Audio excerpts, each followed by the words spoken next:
muqbilan ghaira mudbirin kaffarallahu bihi khatayaya.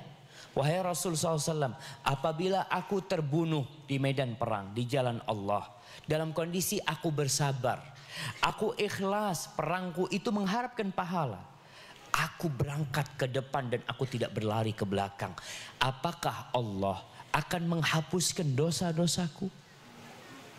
Ini orang tahu dia banyak dosa, dia cari pahala yang menghapuskan dosa-dosanya.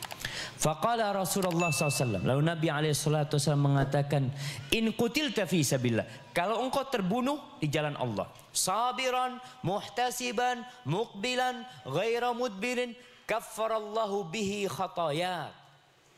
Kalau engkau mati dalam kondisi benar-benar sabar di medan perang itu, mengharapkan pahala, bukan riya, bukan mencari sanjungan dari orang, dan engkau tidak lari ke belakang. Ada orang yang perang matinya karena ditusuk punggungnya. Bisa jadi orang ini mau lari, tapi bisa jadi memang dia diserang dari belakang. Maka disebutkan dalam hadis ini, muqbilan ghaira mudbir. Engkau terbunuh dalam kondisi engkau menghadapi musuhmu, bukan lari dari musuhmu. Maka ketika itu kaffarallahu bihi khatayak, semua dosa-dosa akan diampuni. Akhirnya orang ini diam di sana, duduk di sana beberapa waktu. Dia tanya lagi sama Rasul SAW. Dia masih kurang puas. Dia tanya lagi. Nabi SAW menjawab. Kemudian Nabi mengatakan, illat dain, kecuali hutang. Qala li Jibril alaihissalam. Jibril tadi nyampaikan kepadaku, kecuali hutang itu tidak diampuni. Para ulama menjelaskan, sejatinya yang tidak diampuni itu semua yang berkaitan dengan manusia. Tapi Nabi SAW menjelaskan masalah hutang karena hutang ini berat urusannya. Orang terkadang merasa remeh. Ustaz, anak kan berhutang Ustaz. Nah, tapi tanggungannya berat, jangan. Antum tinggal bayangkan, ini mati di jalan Allah. Bukan duit yang dia korbankan, nyawa dia korbankan. Hutangnya nggak diampuni. Maka bagaimana dengan yang mati-mati biasa? Apakah akan diampuni dosa hutangnya? Nggak bakalan, jemaah. Kemudian antum jangan membeli sesuatu yang antum nggak punya biayanya, nggak punya duitnya. Itu namanya cari masalah. Dalam sebuah hadis yang dhaif, ana sampaikan hadis ini diriwayatkan Ahmad dari Ibnu Abbas, hadis ini dhaif. Agar antum ketika mendengarkan ada ustaz yang menyampaikan hadis ini tahu hadis ini dhaif. Tapi secara makna ini anjuran agar kita tidak membeli sesuatu kecuali yang antum punya biayanya. Kita diperintahkan untuk tidak memandang kepada orang-orang kaya. Lihat yang di bawah. Dari Ibnu Abbas, qala qadimat irun al-Madinah. Suatu hari datang kafilah dagang ke Madinah. Fashtaran Nabi SAW minha. Nabi beli beberapa barang. Farabiha awaqiyah. Beliau dapat untung beberapa dinar emas. Kemudian beliau bagikan untungnya itu kepada janda-janda dari Bani Abdul Muttalib, dari keluarga Nabi SAW. Wa qala la ashtari syai'an laysa li 'indi thamanu. Aku tidak membeli sesuatu yang aku nggak punya uangnya untuk membayar. Hadis ini dhaif. Tapi Allah berfirman, wasbir nafsaka ma'al ladzina yad'una rabbahum bil ghadati wal 'ashyi yuriduna wajha. Di surat Kahfi ayat 28.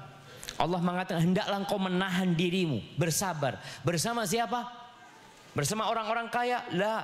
Bersama orang-orang yang mereka kerjanya memohon kepada Allah di pagi dan petang hari. Yuriduna wajha. Mereka mencari keridhaan Allah Jalla Jalla. Mereka ingin berjumpa dengan Allah. Wala ta'du aynaka anhum. Jangan engkau palingkan matamu dari orang-orang miskin itu, yang mereka hidup mengharapkan perjumpaan dengan Allah. Lalu Allah katakan, wala ta'du 'ainaka anhum turidu zinatal hayatid dunya. Engkau berpaling dari orang-orang miskin, memandang orang-orang kaya. Ingin apa? Ingin perhiasan dunia ini. Sebagian orang seperti itu, jamaah. Dia nggak mau melihat orang miskin, yang dilihat orang kaya. Akhirnya dia membeli sesuatu yang dia nggak punya biayanya. Ada seorang beli Harley. Berapa Harley, jamaah? Berapa? 400. Allahu Akbar. Pakai duit semua bayarnya itu. 400 juta katanya, jamaah. Antum nggak punya duitnya. Hanya untuk bergaya. Tadi orang baru dapat SK kerja, langsung dia gunakan untuk membeli motor, membeli mobil. Dan sebagian pegawai itu, jamaah, Anda dapat cerita, di akhir bulan hanya dapat 300.000. Kenapa? Karena semua gajinya dipotong untuk bayar utang dia, kreditan dia. Pertanyaannya, apakah orang yang hanya digaji 300.000 akan semangat bekerja? Nggak mungkin dia semangat bekerja. Oleh karena itu dia mencari kerjaan sampingan. Kerjaan dia di kantor, dia sia-siakan. Karena gajinya hanya 300.000. Maka yang pakai seragam-seragam ini, hati-hati, jangan disekolahkan nanti. Antum dapat, alhamdulillah, sekolah. Apalagi sistem yang ada riba. Maka di sini penyebab kenapa kinerja banyak orang itu turun. Karena gajinya cuma 300.000. Itu yang dia rasakan. Anda cuma ini dapat duit. Dia beli motor, beli mobil, ya sudah, harganya nggak seperti dulu, turun harganya semua. Maka demi kita menjaga diri kita tidak berhutang, jangan melihat kepada yang di atas. Kebanyakan orang lihat sohibnya ganti HP, dia kepingin ganti HP. Lihat sohibnya ganti motor, dia kepingin ganti motor. Lihatlah kepada yang motornya tidak pernah ganti. Subhanallah, ini ibu-ibu nih. Ada seorang wanita, ibu-ibu. Dia itu punya tas dari SMA sampai dia punya anak 3. Tasnya nggak ganti. Kenapa? Ya kenapa harus ganti? Orang masih bisa dipakai. Tapi sebagian ibu-ibu tiap bulan ganti tas. Bukan tiap bulan, jemaah. Tiap kajian. Jadi kajian nggak enak gitu, bawa tas oh ini yang kemarin dibawa ini, nggak enak. Ganti tas lagi, ganti tas lagi. Sampai ada di sebuah kota itu penyewaan tas. Biasanya kalau ada acara pernikahan ini itu kan mereka kepingin gaya gitu. Itu sampai pinjem tasnya mah. Karena dia memandang kepada yang lebih. Coba lihat tuh. Orang yang kadang-kala datang kajian yang dibawa kresek warna hitam. Ya itu bukunya dia keluarin ya. Dari sana, Masya Allah. Yang tasnya, Masya Allah. Warnanya bagus, mereknya. Nggak ada buku di dalamnya. Keluarin apa? Makanan. Terus cermin. Set. Ini jamaah. Maka tolong kita, agar kita tidak berhutang jamaah, jangan membeli sesuatu yang antum tidak punya biayanya. Nabi SAW tidak mau sholat kepada orang yang punya hutang. Karena Rasulullah SAW dalam hadis yang diriwayatkan Ahmad dari Abu Hurairah radhiyallahu taala anhu, Nabi itu kalau menghadiri jenazah, ada jenazah mau dimakamkan, beliau tanya, hal ala sahibukum dain? Ini jenazah ini punya utang enggak? Itu yang ditanyakan oleh Nabi SAW.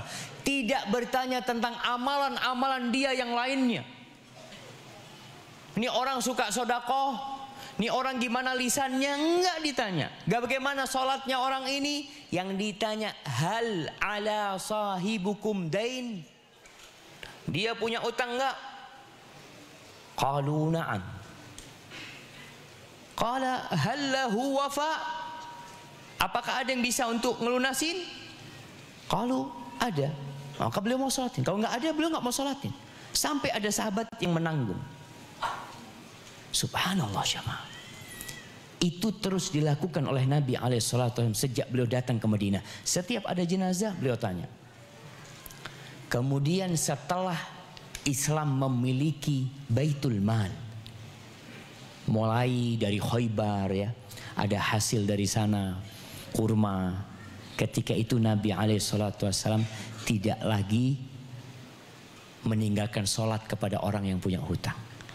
Tapi kalau dilihat orang ini punya hutang, yang nanggung mana? Baitul Mal. Kalau dia nggak punya, untuk biaya melunasi hutangnya jamaah. Jamaah rahimakumullah, dalam hadis yang lainnya ada seorang sahabat meninggal dunia. Kemudian Nabi SAW mau sholat. Nabi tanya, "Alaihi dain?" Apakah dia punya hutang? Qalu na'am dirhaman. Iya, dia punya 2 dirham. Apa kata Nabi SAW? Sallu ala sahibikum. Udah kalian sholatin. Nabi tidak mensolatin. Tapi tetap sholat jenazah wajib dilaksanakan. Karena sholat jenazah ini fardu kifayah. Kalau sudah ada yang mau nyolatin, selesai. Kenapa Nabi nggak mau sholatin? Supaya sahabat-sahabat takut dengan berhutang. Antum kalau mati punya hutang, Nabi SAW nggak mau nyolatin antum.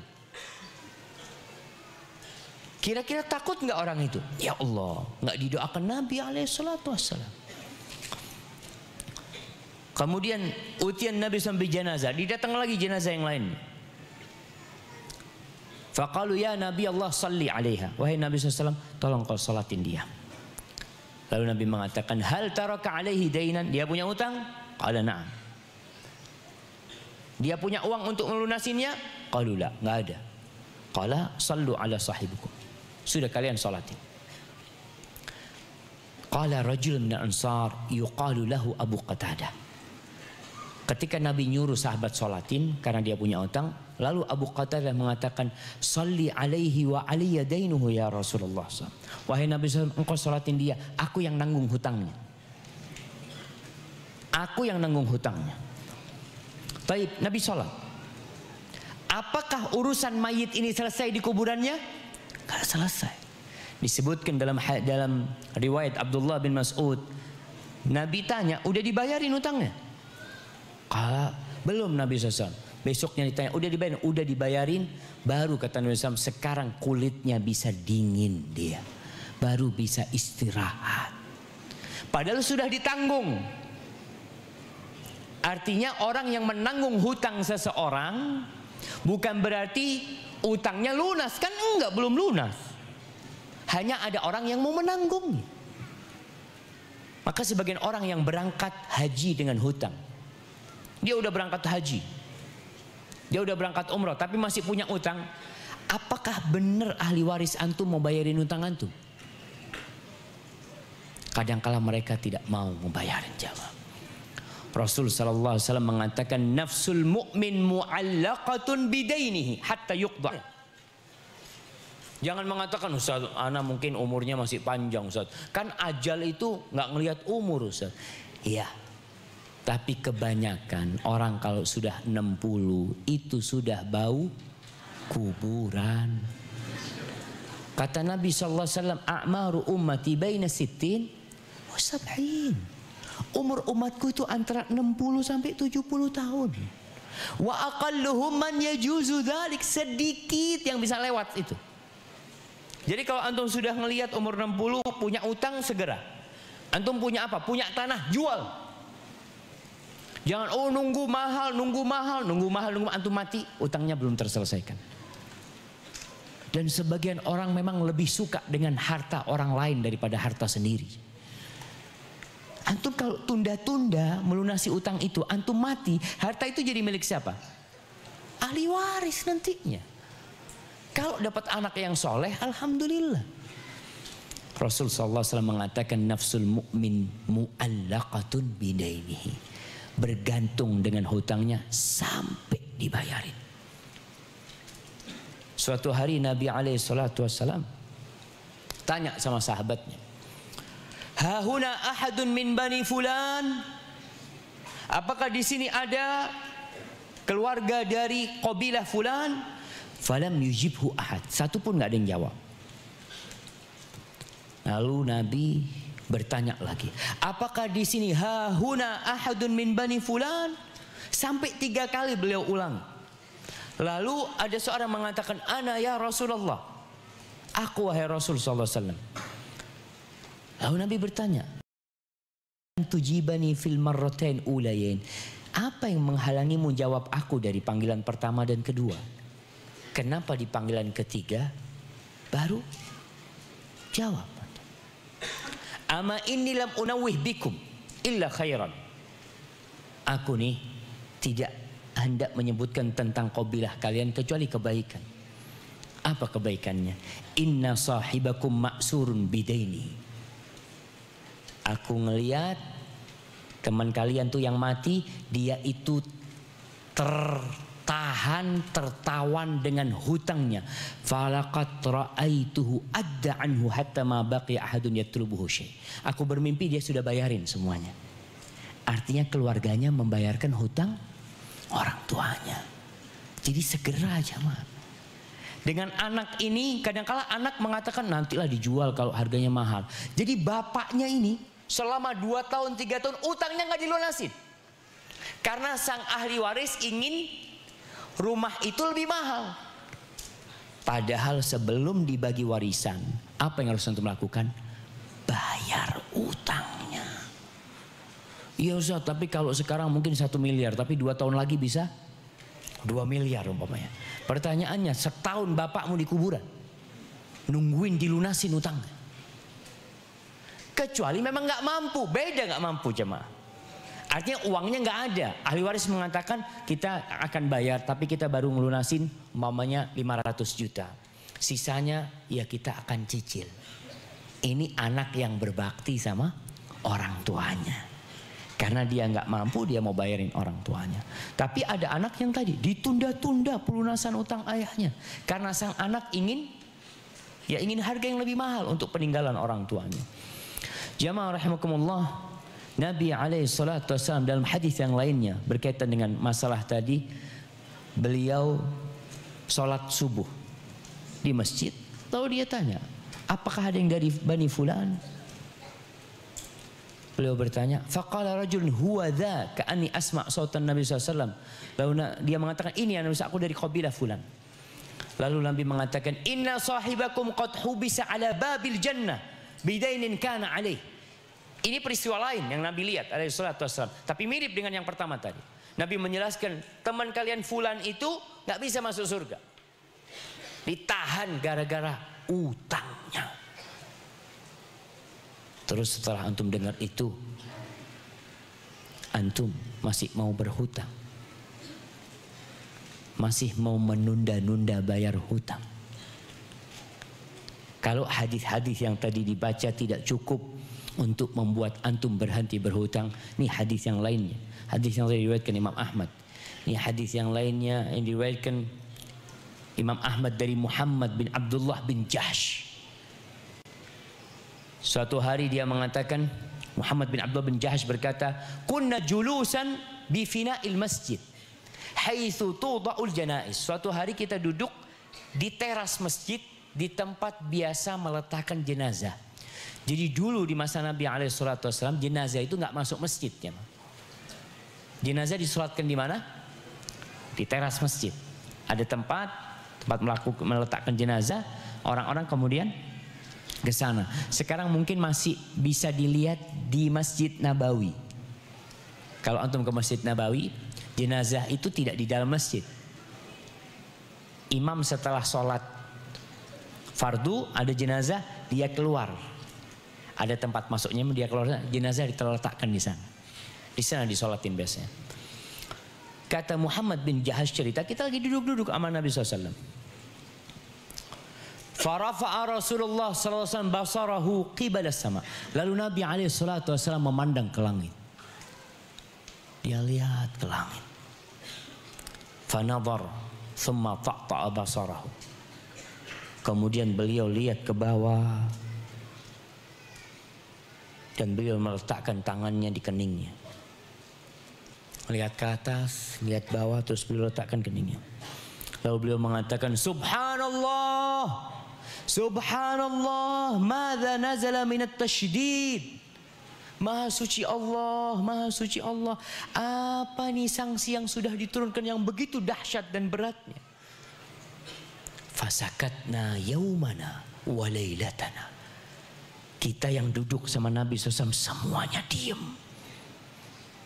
Nggak ada yang berani ngomong. Falam naraha khairan hatta asbahna. Kita ngelihat, aduh nggak ada kebaikan, ini sudah akan terjadi sesuatu yang buruk. Sampai keesokan harinya. Falamma asbahna qala Muhammad. Ketika keesokan harinya, Muhammad bin Jas bertanya kepada Nabi SAW, mat tasydid alladzi nazal. Wahai Nabi SAW, apa sih sanksi yang berat yang engkau sampaikan kemarin sudah turun? Qal fiddain, dalam urusan utang, kata Nabi SAW. Dalam urusan utang. Walladzi nafsu Muhammadin biyadih, demi yang jiwa Muhammad berada di tangan. Lau anna rajulan sallallahu ala nabiyina wasallam, lau anna rajulan qutila fi sabilillah, thumma asha, thumma qutil. Andai kata ada seorang hamba yang tewas di medan perang, di jalan Allah, kemudian dia hidup kembali, kemudian dia berperang dan mati lagi, thumma ash, kemudian dia hidup kembali, wa alaihi dain, dan dia punya utang, ma dakhalal jannah hatta yaqdiya dainahu. Dia nggak bakalan masuk surga sampai bayar hutangnya. Antum 2 kali tewas di jalan Allah. 2 kali antum berkorban, berperang dengan jiwa antum di jalan Allah sampai meninggal dunia, mati lagi. Punya utang nggak masuk surga. Kita tahu dengan pahala jihad fi sabilillah, zirwatu sanamil Islam, tapi nggak bisa menghapuskan hutang. Pada hari kiamat antum akan dituntut. Semua yang berkaitan dengan manusia akan ada pengadilan spesial buat mereka. Kalau kita punya dosa sama Allah, tuh jihad menghapuskan dosa. Solat, dari solat duhur ke solat asar, asar ke maghrib, maghrib ke isya, penghapusan dosa. Wa Ramadan ila Ramadan, dari 1 bulan Ramadan ke Ramadan selanjutnya, kafaratun lima bainahuma, dia hapuskan dosa antum. Utang tidak. Makanya dalam hadis riwayat Abu Dawud,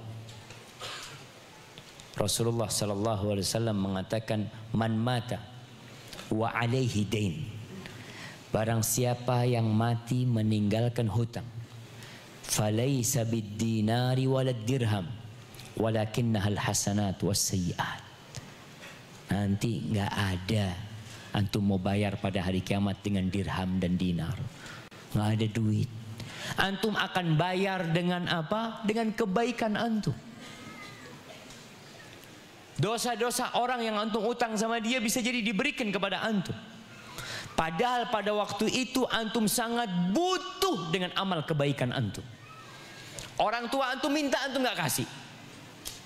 Tapi orang-orang yang pernah antum berhutang sama dia akan datang nuntut sama antum. Maka jamaah rahimakumullah, yauma la yanfa'u malun wala banun illa man atallaha biqalbin salim. Jangan sampai antum rugi. Antum sholat di saf pertama terus, antum senantiasa sholat malam.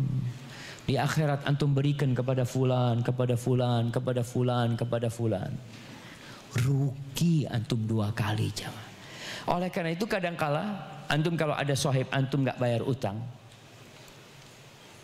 padahal dia mampu, boleh nggak antum mengatakan sama dia, ya sudah antum nggak mau bayar nggak apa-apa, ana minta di akhirat nanti. Kalau yang diminta ini beriman jamaah, insya Allah dia takut. Tapi kalau beriman, oh ya alhamdulillah kalau gitu nanti di akhirat urusan sama ana antum. Sekarang selesai. Nah, dan ada orang yang masya Allah jamaah, ada kejadian seorang urusan dagang atau apa, ada duitnya yang nggak keluar. Lalu orang ini ngomong, sudah kalau antum nggak kasihkan fulus ana akan tuntut di akhirat nanti. Dapat sehari orang ini meninggal dunia. Itu pihak orang yang pegang duitnya dia mau ngembalikan duitnya, jemaah. Kata keluarga enggak, kata ayah mau diminta di akhirat, antum ambil duitnya, dikembalikan. Ayah sudah ngomong mau diminta di akhirat, antum bakal duit antum. Itu ketakutan, jemaah. Tapi coba orang nggak beriman, wah antum nggak mau fulus nggak apa-apa, antum akan dituntut, jemaah. Ketika orang-orang muncul dari kuburannya digiring ke padang mahsyar, mereka tidak akan bergerak menuju surga atau neraka sampai mereka disidang. Ada orang-orang yang masuk surga tanpa hisab, tanpa azab. Urusan utang gimana? Tetap urusan utang. Nggak bisa, jemaah. Urusan utangnya harus diselesaikan. Karena urusannya Allah sudah menyerahkan kepada manusia. Itu hak kalian. Hak Allah, Allah Ghafurur Rahim. Seorang melakukan dosa puluhan kali lalu dia mengatakan astaghfirullah wa atubu ilaih, dari dalam hatinya Allah ampuni. Abdullah bin Umar bin Khattab mengatakan kepada seorang, dia mengatakan, ya Humran atau ya Hamran ittaqillah wa la tamut wa alaika dain. Hamran, bertakwalah engkau kepada Allah dan jangan mati meninggalkan hutang. Jangan mati meninggalkan hutang. Fayu'khadhu min hasanatika la dinar wala dirham. Lalu diambil kebaikan-kebaikan. Nggak ada dinar, nggak ada dirham, jemaah. Jemaah rahimakumullah. Pada suatu hari Nabi alaihi salatu wassalam berkata kepada Sa'ad ibn Atwal, sahabatnya. Kata Sa'ad, dia cerita dulu bahwasanya saudaraku mati meninggalkan uang 300 dinar. Dan dia punya anak kecil-kecil. Maka aku ambil duit itu, aku infakkan kepada anak-anaknya. Suatu hari Nabi SAW berkata kepada Sa'ad. Beliau mengatakan, inna akhaka mahbusun bidaini. Saudaramu itu sekarang tertahan gara-gara utangnya. Fadhhab faqdi anhu. Bayarin utang-utang saudara. Fadhahabtu, maka aku berangkat, aku bayar utang-utang saudara. Thumma ji'tu, lalu aku menyumpai Nabi SAW. Ya Rasulullah, qad qadaitu anhu. Aku sudah bayarin semuanya. Kecuali seorang wanita yang dia mengaku saudaraku punya utang 2 dinar. Tapi dia nggak punya bukti. Ini jamaah. Makanya dalam utang piutang di surat Al-Baqarah ayat 282 Allah jelaskan kalau ngutang dicatat. Kalau bicara notaris dari dulu sudah ada 1400 tahun yang lalu itu notaris sudah ada. Allah sebutkan dalam Al-Quran adanya notaris tukang tulis itu untuk urusan utang piutang, untuk urusan akad jual beli sudah ada. Ketika tidak ada bukti, sulit antum mau menagih dari orang itu. Antum nggak punya bukti. Ini perempuan ngatakan kakakmu punya utang 2 dinar, tapi aku nggak punya bukti. Ya gimana Rasulullah SAW? Apa kata Nabi SAW? A'tiha fa innaha shadiqah. Kasih dia, kasih perempuan itu. Benar, kakakmu punya utang sama dia. Itu Nabi yang mengatakan SAW. Bisa jadi Nabi melihat dari mimpinya kalau dia memang belum, masih tertahan dengan hutangnya, berarti ada yang belum dilunasi. Maka jamaah rahimakumullah, ketika seorang berhutang, antum harus tahu dengan konsekuensi hutang tersebut. Boleh berhutang, boleh, dengan catatan 3. Yang pertama, para ulama menjelaskan orang yang berhutang ini niat untuk membayar. Kadangkala antum utang sama fulan, enak kalau utang sama fulan ini gak ditagih, antum minta. Antum berarti niat gak mau bayar. Antum niat dalam hati antum, ya Allah, ana mau pinjam dan ana akan bayar. Yang kedua, dia punya keyakinan kalau dia bisa bayar. Ada yang untuk bayar. Umpamanya ana mau utang sama antum 1 juta. Antum bisa bayar, alhamdulillah ana gaji 2 juta. Insyaallah ana bayar 3 bulan lah. Dari gaji ana nyicil 3 bulan. Berarti kan antum husnudzan kalau antum bisa bayar. Ada prasangka antum bisa bayar. Boleh. Tapi kalau antum dalam hati antum ana nggak bakal bisa bayar, antum harus ngomong sama yang punya uang. Ketika antum utang, kadang-kadang dia tanya, "Taib, antum utang berapa?" 5 juta, ini 5 juta. Kapan bayar? Wallahu a'lam. Kayaknya nggak bakal bisa bayar anak. Antum sampaikan. Ana katakan ana nggak tahu ana bisa bayar apa tidak. Tapi ana pinjam karena ana butuh. Ana niat mau bayar. Kalau ada rezeki ana bayar. Oh, berapa tahun? Ya nggak tahu lah. Kira-kira diutangin nggak dia cuma? Ya nggak jadi lah tuh nggak bisa bayar. Tapi ada orang-orang yang soleh. Jadi bicara berhutang kita harus membantu saudara kita yang membutuhkan.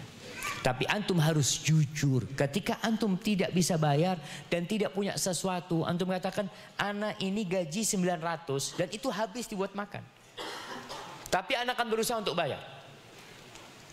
Ana punya utang sama antum 1 juta, insya Allah ana akan berusaha ngajak keluarga ana untuk puasa Daud. Jadi 900 itu bisa nyelengin kita 400 paling tidak. Kita makan hanya 2 hari sekali. Masya Allah. Ini niat enggak jemaah? Niat dia bayar utang. Kalau ada orang punya utang masih hidupnya foya-foya, ya gimana anda nggak punya duit? Ya antum kencengin sarungnya. Usahakan makan yang biasa-biasa aja. Mungkin nasi sama garam. Demi bayar utang, urusannya di akhirat nanti jemaah. Mati walaupun antum orang soleh, punya utang ada hitung-hitungannya. Kalau dulu di masa Nabi SAW ada Baitul Mal yang bayarin. Sekarang siapa yang mau bayarin utang antum? Maka perhatikan. Jadi antum harus ada, ya ada prasangka antum bisa bayar, insyaallah. Dan kalau nggak bisa bayar sampaikan kepada dia. Orang yang pertama, tadi syarat pertama niat. Orang yang pertama niat mau bayar, Allah akan bayarin. Allah yang akan bayarin. Rasul SAW mengatakan, "Man akhadha amwala ada adallah anhu."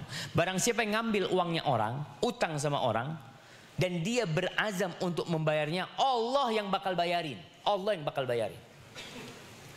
Asalkan tadi antum niat dan antum karena kebutuhan. Tapi orang yang ngambil uangnya orang dengan niat tidak untuk bayar, maka dia nggak akan bisa bayar. Allah akan membinasakan hidup dia dan harta dia. Maka kalau antum punya utang sekarang, anak kayaknya punya utang dulu sama fulan dan anak tidak niat bayar, antum taubat sama Allah karena antum punya niat buruk untuk tidak membayar. Akhirnya sampai sekarang nggak bisa bayar. Kemudian syarat yang ketiga, ayyakuna fi amrin masyru'. Antum berhutang untuk sesuatu yang memang disyariatkan. Apa disyariatkan jemaah? Ngasih makan istri, untuk biaya sekolah anak mungkin, untuk apa lagi? Untuk nikah. Masya Allah. Iya mungkin untuk nikah. Anak disyariatkan Ustaz. Untuk menikah maka pinjam utang. Kalau memang nggak mampu pinjam utang. Selain itu nggak boleh antum utang. Gimana Ustaz? Utang untuk modal? Ya tidak dianjurkan. Ada orang utang, enggak ini modal Ustaz untuk dibesarkan. Kalau antum bisa usaha tanpa hutang, jangan berhutang. Mungkin sistemnya bagi hasil. Kenapa? Bagi hasil ini enaknya kalau rugi, antum nggak menanggung. Tapi kalau untung, untungnya antum separuh. Sebagian orang tidak mau. Maka kita melihat sebagian orang itu berpikir akad bagi hasil itu, waduh, zalim Ustaz. Akad bagi hasil ini lebih besar daripada riba. Kalau riba berapa persen? Antum pinjam 1 miliar berapa persen bayarnya? 10%. 9, 10, 11. 13, ya tergantung bank nih. Artinya ada cuma 13%. Tapi kalau bagi hasil 40, Ustaz. Dari hasilnya, bukan dari modalnya. Kalau antum sama riba dari modalnya, nggak mikir, antum rugi untung nggak mikir. Tapi antum harus perhatikan, bagi hasil itu baru dibagi hasilnya kalau untung. Kalau antum nggak untung rugi, ada bagi hasil. Bagi untung, ya bagi rugi lah jamaah. Masa untungnya mau dibagi, nggak ada untungnya. Maka di sini akad yang syar'i itu sebenarnya, walaupun kelihatannya buat antum terlalu besar, sebenarnya itu untung rugi ditanggung bersama. Kemudian para ulama menjelaskan bahwasanya utang yang menyebabkan pengutangnya itu ditahan masuk surga. Ini ucapan Ibn Abdul Bar dalam kitabnya At-Tamhid. Dia menjelaskan, beliau mengatakan wallahu a'lam. Ini hanya pendapat beliau. Huwallazi qad taraka lahu wafan wa lam yusi bihi. Orang yang akan tertahan nggak bisa masuk surga gara-gara utangnya ini, yang pertama, dia yang meninggalkan harta. Dia punya harta tapi dia nggak wasiat sama anaknya suruh bayar. Jadi nggak ngasih tahu anaknya. Akhirnya mati, utangnya tidak terbayar. Kenapa? Orang-orang datang kepada anaknya nggak punya bukti. Kata anaknya apa? Abah nggak pernah ngomong kalau dia punya utang. Biasanya abah ana ini kalau punya utang selalu ngomong. Akhirnya nggak dibayarin sama anaknya, tertahan antum itu surga. Ini kondisi orang tua yang punya harta bisa bayar tapi dia tidak ngomong sama anaknya. Kemudian au qadira 'alal ada' falam yuaddi, atau orang ini mampu untuk bayar tapi dia nggak bayar. Itu yang akan tertahan. Au iddanahu fi ghairi haqq, atau dia berhutang tidak dalam hal yang benar. Ini yang akan tertahan. Au fi sarafin wa mata wa lam yuaddi, atau dia berhutang, dengarkan nih, atau dia berhutang untuk foya-foya, untuk gaya hidup, dan dia mati belum bayar. Seperti contohnya tadi, orang yang beli motor kredit, beli ini kredit, semuanya kredit. Antum ngutangnya untuk foya-foya atau untuk kebutuhan? Ana butuh mobil, Ustaz. Butuh mobil. Terus antum mobil apa? Ya mobil apa ini, Ustaz, kata dia. Berapa harganya? Cuma 1,3 M, Ustaz, kata dia. Utang. Sudah bayar berapa? Baru 100 juta. Berarti dia bisa beli mobil harga 100 juta. Antum untuk gaya hidup, bukan untuk kebutuhan. Motor juga seperti itu, HP juga seperti itu. Karena sekarang jamaah dibuka peluang untuk utang. Antum tahu ngeliat sekarang ini, 600.000 bawa motor antum, pulang bisa gaya. Berapa? 600.000, alhamdulillah. Terus gimana? Ya kalau nggak bayar 3 bulan kan dijabel nanti, bismillah. Ada yang seperti itu. Bawa mobil berapa sekarang? Bayar 15 juta? 10 bawa mobil, Masya Allah, 10 juta bawa mobil antum. Baru masih pakai plastik dibungkus. Kemudian kita lihat HP, semuanya dengan sistem kredit jamaah. Kredit HP ini itu, Allahu Akbar. Dan kita yang ikut menganjurkan orang untuk berhutang. Kadang-kala, Ustaz, ana alhamdulillah nggak punya utang, Ustaz. Tapi supaya dapat fulus ya anak iklankan. Antum boleh kredit. Ketika ada orang mau kredit, kalau bisa jangan kredit, Mas. Nanti kalau antum mati, antum nggak bakal masuk surga sampai bayar ini. Akhirnya nggak jadi beli semua, Ustaz. Antum amanah, antum jamaah. Kemudian kartu kredit. Kartu kredit. Jangan pakai jamaah. Ustaz, ini kartu kredit ini nggak ada bunganya, Ustaz. Ya. Terus untungnya bank di mana? Ya nggak ada bunganya kalau bayarnya pas tanggalnya, Ustaz. Terus kira-kira bank itu nunggu antum tepat atau lewat? Ya kepinginnya bank lewat lah, Ustaz. Berarti kan antum akadnya sudah akad lewat, akad riba. Jangan. Usahakan hidupnya sudah semampunya antum. Wa amma maniddana fi haqqin wajibin.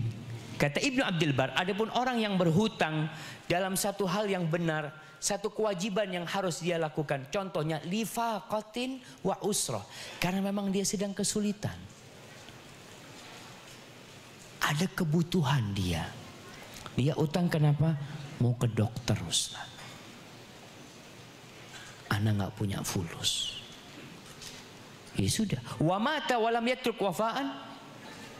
Kemudian dia mati tidak bisa bayar utang. Apakah dia termasuk yang tertahan di pintu surga? Menurut pendapat Ibnu Abdul Bar, fa innallaha la yahbisu bihi 'anil jannah insyaallah. Untuk orang yang seperti ini insyaallah enggak tertahan dari pintu surga. Itu pendapat Abdullah ibn Abdul Bar. Dan di awal beliau mengatakan wallahu alam, ana enggak tahu. Kalau melihat hadisnya menakutkan jamaah. Pokoknya ini enggak akan hutang. Baik, ya. Nabi mengajarkan doa agar kita selamat dari hutang. Supaya bisa bayar hutang. Yang pertama, Suhail meriwayatkan kana Abu Saleh ya'muruna. Abu Saleh menyuruh kita tuh kalau kita mau tidur untuk bersandar ke arah kanan kita, berbaring ke arah kanan kita, thumma yaqul. Abu Saleh ini seorang tabi'in. Kemudian dia berkata, Allahumma. Nih sebelum tidur jamaah, antum harus mikirkan utang antum. Jangan-jangan antum mati ketika tidur, utang nggak terbayarkan. Abu Saleh membaca doa Allahumma rabbas samawati wa rabbal ard wa rabbal arsyil azim. Ya Allah, Rabb pencipta langit, pencipta bumi, pemilik arsy yang agung. Rabbana wa rabba kulli syai. Engkau adalah Rabb kami, engkau adalah Rabb segala sesuatu. Faliqal habbi wan nawa. Engkau yang membelah biji-bijian dan biji kurma. Wa munzilat Taurat wal Injil. Engkau yang menurunkan Taurat dan Injil wal Furqan dan Al-Qur'anul Karim. A'udzubika min syarri kulli syai'in anta akhidun binafsiyati. Ya Allah, aku berlindung kepadamu dari segala kejahatan yang engkau mengambil dia dengan ubun-ubunnya. Allahumma antal awal falaysa qablaka syai' wa antal akhir falaysa ba'daka syai' wa antal zahir falaysa fawqaka syai' wa antal batin falaysa dunaka syai'. Iqdi anna dain wa aghnina minal faqr. Ya Allah, bayarin utang kami ya Allah. Bayarin utang kami ya Allah. Dan cukupkan kami, jauhkan kami dari kefakiran ya Allah. Abu Hurairah meriwayatkan ini dari Nabi alaihissalatu wassalam. Hadis ini riwayat Muslim. Beliau bertawassul dengan nama Allah. Beliau bertawassul dengan kekuasaan Allah. Beliau bertawassul mengatakan, ya Allah, engkaulah yang awal ya Allah. Engkaulah yang akhir. Engkaulah yang zahir. Engkaulah yang batin. Bayarin utang hamba ya Allah. Sampai seperti itu. Nabi SAW terpaksa punya utang. Beliau punya utang untuk apa? Untuk makan. Kita utang untuk apa? Bikin kolam renang. Alhamdulillah. Beli kapal, beli apalah jamaah. Makanya kita benar-benar sedih ya, kondisi rakyat dan kondisi negeri kita yang ya wallahu a'lam. Kayaknya doa ini jamaah, setiap pejabat itu harus diajarin doa ini. Doa yang pertama tadi, apa doanya? Allahumma inni a'udzubika minal ma'tham wal maghrib. Diajarin, Bapak bagi-bagi antum. Kemudian rakyat semuanya harus baca doa itu. Kenapa? Karena rakyat juga suka berhutang. Kasih doanya. Kemudian doa yang dibaca sebelum tidur dianjurkan setiap orang dari rakyat Indonesia untuk baca doa ini. Allahumma qdi anna dain wa aghnina minal faqr. Suruh baca itu semuanya. Maka mudah-mudahan nanti ada yang bikin selebaran atau apa, anjuran dari Nabi SAW bahwa setiap orang baca doa ini. Apalagi kalau tahu punya utang. Antum punya utang enggak? Enggak Ustaz, punya utang negara kita yang nanggung siapa? Ya kita semuanya. Maka antum juga doa. Kalau antum nggak bisa bayarin utang negara dengan duit antum, paling nggak bayarin dengan doa. Kemudian doa yang kedua.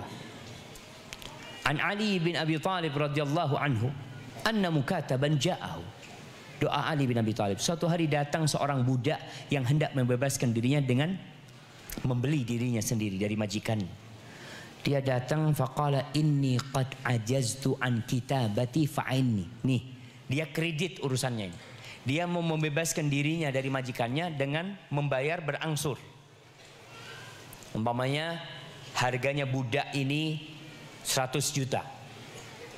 Kata majikannya, ya udah, ana minta 100 juta, antum kerja, antum bayar 100 juta tersebut. Mungkin tiap hari berapa ratus ribu. Akhirnya orang ini datang kepada Ali bin Abi Thalib mengatakan, aku sudah nggak mampu untuk bayar. Fa'inni, tolong aku dibantu. Sama Ali dikasih duit? Enggak. Ali bin Abi Thalib subhanallah, sahabat Nabi radhiyallahu ta'ala, dia ingin mengajarkan hamba untuk tidak bergantung kepada manusia. Agar kita tidak minta-minta sama makhluk. Sama Ali diajarin untuk bergantung sama Allah. Minta sama Allah. Allah tuh kalau mau ngasih tinggal kun fayakun, jadi. Tapi kita yang kadang-kadang nggak mau bergantung sama Allah, kecuali terakhir sudah minta tolong sama fulan. Ya Allah, nggak ada yang bisa bantu. Ya Allah, kayaknya cuma Engkau ya Allah. Dari awal cuma Allah yang bisa bantu. Kenapa baru terakhir antum datang? Maka di sini kita lihat Ali bin Abi Thalib mengatakan kepada orang ini, ala u'allimuka kalimatin 'allamanihinna Rasulullah SAW. Maukah engkau aku ajarin doa yang Nabi SAW mengajarkan kepada aku doa tersebut. Lau kana alaika mithlu jabali sirin dainan addahullah an. Andai kata engkau memiliki utang sebesar gunung Sir, gunung yang besar nih jamaah, utang emas, utang perak sebesar gunung itu, Allah akan bayarin. Tinggal antum yakin nggak jamaah? Antum yakin nggak Allah bisa bayarin? Ada orang jamaah, dia di kampung, dia punya utang sekitar 100 juta. Dia pinjam uang untuk bercocok tanam, untuk bertani. Akhirnya hasilnya tidak sesuai. Dia punya utang sekitar 100 jutaan lebih. Hasil bertaninya hanya 18 juta. Cukup nggak untuk bayar utang? Dia ambil duit 18 juta, dia berangkat ke masjid, dia cari masjid. Dia masukkan 18 juta ke kotak amal. Ya Allah, bayarin utang hamba ya Allah. Kata dia, nggak cukup ini duit 18 juta nih untuk bayar utang. Ya sudah, anda mau minta sama Allah, anda kasihkan sama Allah. Allah bayarin utangnya jemaah. Allah bayarin. Ketika antum yakin sama Allah. Tapi kalau antum, anda mau nyoba ya, kira-kira bayarin enggak ya? Antum taruh sambil ragu-ragu. Ya bismillah lah. Kalau takdir insya Allah. Pulang sampai rumah berhari-hari, kok nggak terbayar ya? Kayaknya salah anak-anak di masjid lihat. Di sini dibutuhkan keyakinan jamaah. Antum yakin tidak baca doa ini?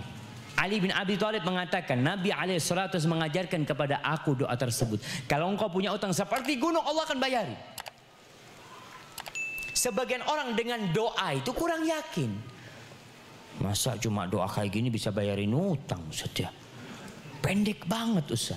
Tapi kalau dikasih amalan sama gurunya, oh antum kalau kepingin lunas, antum baca Al-Baqarah 300 kali. Ketika bilang oh kayaknya amalannya bener ini. Kalau dikasih amalan yang ringan, kadang-kadang orang remeh. Anak punya paman punya masalah sama istrinya. Datang kepada guru lah, dikasih amalan. kamu baca Qul huwallahu ahad 3000 kali.